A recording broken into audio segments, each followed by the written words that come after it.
Quota Srinivasarao quota Srinivasarao అనే పేరు చలనచిత్ర చరిత్రలో సువర్ణ అక్షరాలతో లిఖించబడిన పేరు.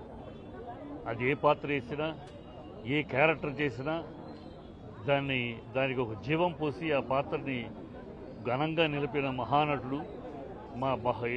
ఇలాంటి మహానటులు, ఇలాంటి గొప్ప నటులు అరుదు.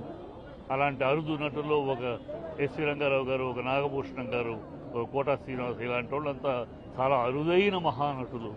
ఆ మహానటులతో నాకు చాలా అనుబంధం ఉంది. నా సినిమాలన్నింటిలో, నా డైరెక్టర్ సినిమా, నా సొంత సినిమా ఆయన లేకుండా సినిమా ఉండేది కాదు. రీసెంట్గా ఒక వారం క్రితం ఆయనతో మన సోదరా ఏంటి సోదరా ఎలా ఉంది హెల్త్ అని మాట్లాడితే ఒక మాట అన్నాడు, చాలా గొప్ప మాట.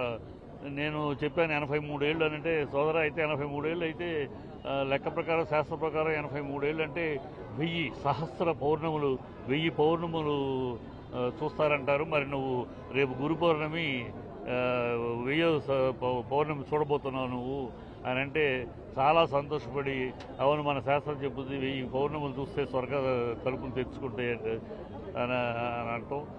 కరెక్ట్గా గురు పౌర్ణమి అయిపోయింది. 1000వ పౌర్ణమి చూశాడు. ఆ పుణ్యాత్ముడు చూసి పుణ్యలోకాలకు వెళ్ళాడు. అతను స్వర్గం తలుపులు తెలుసుకుని ఉంటాయి. అంత మహానటుడు. అతనికి నాకున్న బంధం సోదరా అని తప్పితే నేనాడు పేరు పిలిచి చిట్టి అని పిలిచి ఎరగడు. నేనేనాడు కోటా సోదరా మా ఇద్దరి మధ్య బంధం అది.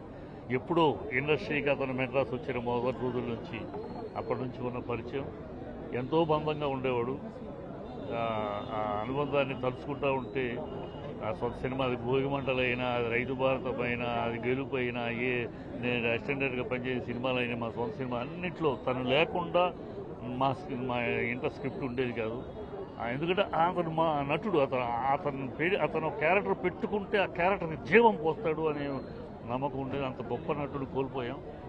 మనం కోల్పోవటం, వాళ్ళ కుటుంబ సభ్యులు కోల్పోవడం. ఈ తెలుగు చలనచిత్ర పరిశ్రమ ఒక మహానటుడిని కోల్పోయింది.